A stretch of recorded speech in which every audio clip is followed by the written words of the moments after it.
I love talking about double standards and right-wing logic, and here is one from Fox News.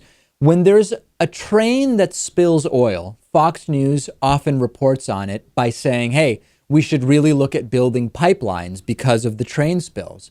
But when there's a pipeline spill, no big deal. No reference at all to the fact that maybe the transportation method of a pipeline is not that safe. So after a huge oil tanker derailed in West Virginia, which we talked to you about, a bunch of Fox News members claimed that the accident shows us we really should be building the Keystone XL pipeline.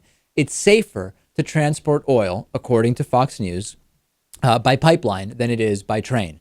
However, this ignores the reality that pipelines actually spill more than trains do. And when that recent pipeline spill occurred near the Keystone XL pipeline's proposed route, Fox News instead barely mentioned the spill at all. So let's get into the data.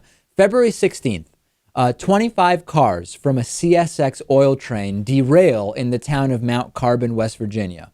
Fires, evacuation, destruction of a house, etc. And a couple of days later, on Fox News' Happening Now, John Scott repeats the claim of Keystone XL supporters that if we were to simply transport the oil by pipeline rather than by train, this would be a much safer situation. Here's a little bit of video for you.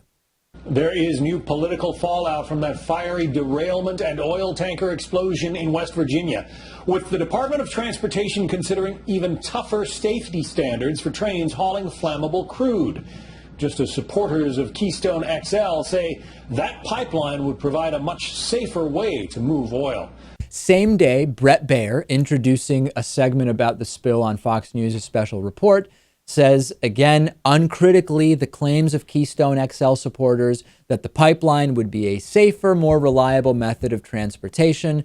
And then during another segment on that same show, correspondent Leland Vittard said that Keystone XL supporters say their pipeline would get oil to market cheaper and far safer than the trains. So the logic here is, oil is spilled during transport. That method of transport must not be safe. Let's look to a different one. What happens when there is a pipeline oil spill? Well, Fox News looks the other way in that case. A pipeline recently leaked 50,000 gallons of crude oil into the Yellowstone River. We told you about that story. We've been staying on top of it. Contaminated drinking water with a cancer-causing chemical. First of all, Fox News barely even mentions it. Not really that important. Pipeline spill, let's not talk about that. Very brief mention, no connection whatsoever to, hey, this is a pipeline spill. The proposed Keystone XL pipeline would be very, very close to this. And no mention whatsoever of the data, like, for example, from the 2013 medium-term oil market report, which tells us that the risk of a train oil spill is higher than the risk of a pipeline incident, that pipelines spill 3 times more per 1 billion barrel miles of crude oil transported. So taking into consideration the distance, you actually have a higher spill rate for pipelines. All of a sudden, the same logic goes out the window, Lewis, when it's a pipeline spill.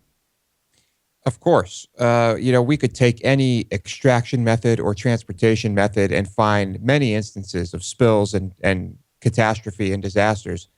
Let's just get off this stuff altogether. No question about it. And nothing at all from Fox News about the eminent domain issue with regard to these pipelines, essentially allowing a foreign corporation, if Keystone XL were to go forward, to compel landowners to cede their land to a pipeline in part controlled and owned by a foreign corporation.